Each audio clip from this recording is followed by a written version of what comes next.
Hi, today I will be demonstrating the power rule. The power rule is used to find the derivatives of functions and is generally stated as the equation f of x is equal to n times x to the n minus 1 power. This is basically saying that the exponent is multiplied to the variable and then 1 is subtracted from the original exponent. I think it's best that we demonstrate this with an example. So for our first example, we can say that we can start with the function f of x is equal to x squared. So you would first start by multiplying the 2 to the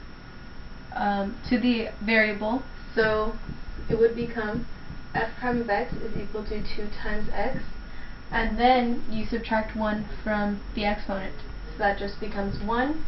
So we can just leave off the 1. And then let's have another example. Another example would be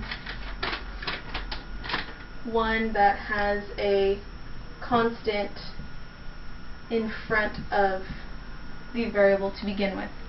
So in this case, we would multiply the 3 to the 5, and we would get 15x, and then we would subtract 1 from this exponent.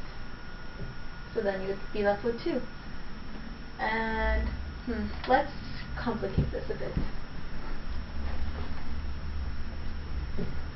Let's say we have fractions. So we would start out with x to the 3/2 power. So we would multiply this again, like we have before, multiply this to the variable so it would become a constant. So you would have 3/2 x, but you would still subtract 1 from this. So 3/2 minus 1 that's the same as saying 3/2 minus 2 over 2, and you would be left with 1/2. So that becomes your new exponent. So there you have that. Okay, now let's try that with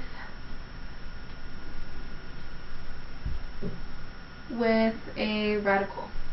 Say we have, or not with a radical, let's try that with a coefficient. So let's have 4x to the 5/7.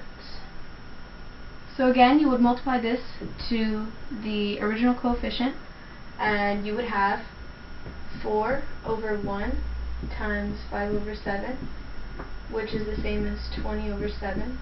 And we can leave that as an improper fraction. And then you have x, and then you have 5/7, and you would subtract that from 1. So here, let's get rid of this. And then you have 5/7 minus 7 over 7. And that would become negative 2/7. And that would become our new exponent. And there you have it. That's the power rule. Thank you.